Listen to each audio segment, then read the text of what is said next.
నమస్తే, welcome to I dream. ప్రజా గాయకుడు గద్దర్ ఇక లేరు. ఆదివారం తీవ్ర అనారోగ్య సమస్యలతో ఆయన తుది శ్వాస విడిచారు. గత కొంతకాలంగా గద్దర్ గుండె సంబంధిత వ్యాధులతో బాధపడుతున్నారు. సో ఆగస్టు 3న ట్రీట్మెంట్ కూడా జరిగింది. ఆయన కోలుకుంటున్నారని కుటుంబ సభ్యులు స్వయంగా ప్రకటించారు. కానీ ఇతర అనారోగ్య సమస్యలతో ఆదివారం ప్రజాగాయకుడు గద్దర్ తుది శ్వాస విడిచారు. ఈ విషాదకర వార్తను ఎవరూ జీర్ణించుకోలేని పరిస్థితి. ముఖ్యంగా తెలంగాణ ఉద్యమంలో కీలక పాత్ర పోషించారు గద్దర్. ఉవ్వెత్తున ఎగిసిన తెలంగాణ ఉద్యమానికి తన పాటలతో మరింత ఊపును తీసుకొచ్చారు ప్రజాగాయకుడు గద్దర్. ఆయన లేరు అనే విషయాన్ని తోటి కళాకారులు కానీ, ఉద్యమకారులు కానీ, అలాగే ఉద్యమ గాయకులు కానీ జీర్ణించుకోలేని పరిస్థితి. సో ప్రస్తుతం ప్రజాగాయకుడు గద్దర్తో తమకున్న అనుబంధాన్ని పంచుకోవడానికి ప్రముఖ సింగర్ మధుప్రియ ఉన్నారు లైన్లో. మధుప్రియతో మాట్లాడదాం. సో మధుప్రియ గారు, మీకు గద్దర్ గారితో ఉన్న అనుభవాలు ఒకసారి మాతో షేర్ చేసుకుంటారా? అంటే మొదటిసారి మీరు ఎప్పుడు కలిసారు? ప్రజాయుద్ధ నౌక గద్దర్ తాతయ్య నాకు 6 సంవత్సరాల పాప ఉన్నప్పటి నుంచి నాకు ఇప్పటి వరకు నాకు 26 సంవత్సరాల నుంచి తాతతో ప్రయాణం నడుస్తున్నది.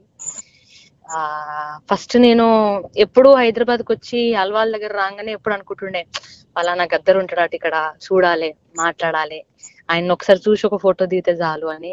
చిన్నప్పుడు మా మమ్మీ డాడీ చెప్తుండే, ఇట్లా విప్లవ పాటలు చాలా గొప్పగా పాడతారని చెప్పినప్పుడు తెలుసు, కానీ ఎప్పుడు నేను చూడలే. కానీ ఒక రోజు మా ఊరికి వచ్చినప్పుడు పోయి నిలుసొని నేను ఒక పాట పాడతా అని చెప్పి, అప్పుడు ఫస్ట్ టైం అయిన ముందు ఆడపిల్ల ఆడపిల్లని ఆడి పిల్లనట, నేను పాడు పిల్లనట అని ఒక పాట పాడిన ఆయన ముందు. పాడితే ఎవరి అమ్మాయి ఇంత గొప్ప గొంతేంది, చిన్నపిల్ల చూస్తే ఇంత చిన్నగా ఉంది అని చెప్పి అప్పుడు ఫస్ట్ టైం నన్ను మా డాడీకి చెప్పి, నువ్వు నా దగ్గర తీసుకురా నా బిడ్డని, పలానా రోజు తీసుకొని రా అని చెప్పి, తర్వాత నన్ను ఆ రోజు మా ప్రయాణం స్టార్ట్ అయింది. అప్పటి నుంచి ఆయన వెంటే పెట్టుకొని తిప్పుకున్నాడు నన్ను తెలంగాణ ఉద్యమం మొత్తంలో. తెలంగాణలో మేము పాదయాత్ర చేసినప్పుడు కూడా తెలంగాణ 4 జిల్లాల్లో పాదయాత్ర చేసినాం. 10 జిల్లాలు, పాత 10 జిల్లాలు ఉంటే 4 జిల్లాల్లో పాదయాత్ర చేసినాం. అప్పుడు మొత్తం నేను గద్దర్ తాతతో తిరిగిన, ఆడినా పాడినా తెలంగాణలో. ఓకే, మీరు చివరిసారిగా ఎప్పుడు మాట్లాడారు? చివరిసారిగా 1 మంత్ బ్యాక్ అండి. 1 మంత్ 2 మంత్స్ బ్యాక్ అనుకుంటా. ఒక ప్రోగ్రామ్కి వచ్చిన తాత, నేను కూడా అదే ప్రోగ్రామ్ పోయినప్పుడు చాలా సంవత్సరాల తర్వాత కలుసుకున్నామని చాలాసేపు చాలా అద్భుతంగా మాట్లాడినాము.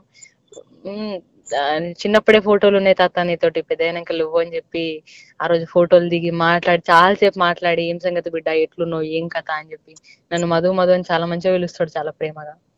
సో లాస్ట్ మాట్లాడింది నాకు తెలిసి 2 మంత్స్ బ్యాక్. తర్వాత ఇప్పుడు కూడా హెల్త్ బాగాలేనప్పుడు, హాస్పిటలైజ్డ్ అయినప్పుడు కూడా నేను మాట్లాడినా. అంటే అక్క వెన్నెలక్క వాళ్ళతో, వాళ్ళ పాప వెన్నెలక్క అక్కతో మాట్లాడి, అక్క తాత ఎట్లున్నాడు, ఏంది పరిస్థితి అంటే, ఈజ్ గుడ్ నాన్న, నథింగ్ టు వరీ, సర్జరీ అవ్వంగానే నాన్న మంచిగా హెల్దీగా బయటకు వచ్చేస్తారు, టెన్షన్ పడాల్సిన అవసరం ఏం లేదు అని చెప్పారు.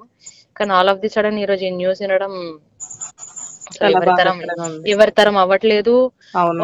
ఒక జనరేషన్ ఆఫ్ ఆయన పాటకి కేర్ ఆఫ్ అడ్రస్. ఒక ప్రజల పాట పాడాలంటే గద్దర్ తప్ప గద్దర్ తప్ప నాకు తెలిసి ఇంకెవరు పాడలేరేమో అంత గొప్పగా. ఒక విప్లవ పాట పాడాలంటే ఆయన తర్వాతనే ఎవరైనా. అవును, మీరు ఇప్పటి వరకు ఆయనతో అంటే స్టేజ్ షేర్ చేసుకున్నాను అన్నారు కదా, దాదాపు ఎన్ని స్టేజెస్ షేర్ చేసుకుని ఉంటారు?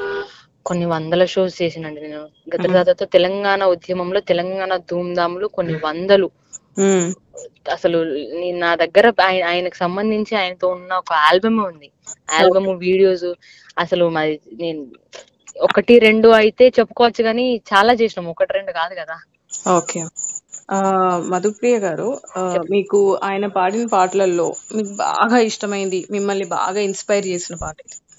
నాకు ఇన్స్పైర్ చేసిన పాటలు అంటే, నేను ఆయన స్టేజ్ ఎక్కితే ఆయన పాటలు రీసెంట్ గా అయితే పొడుస్తున్న పొద్దు మీద పాట చాలా ఎక్కువ పాడుతుంటా తాతది.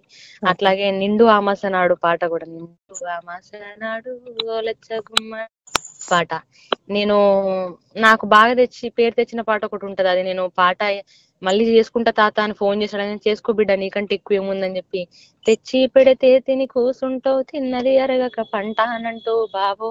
ఈ పాట మళ్ళీ నేను చేసుకోవడం జరిగింది నా యూట్యూబ్ ఛానల్ కోసం. ఆయన ఇస్తే చేసుకున్నాను నేను. ఇట్లా అనేకమైన, భద్రం కొడుకో నా కొడుకో కొమ్రన్న జరా పైలం కొడుకో, ఇట్లా చెప్పుకుంటూ పోతే చాలా చాలా పాటలు ఉన్నాయి తాతవి. ఓకే, థ్యాంక్స్ అండి. Thank you.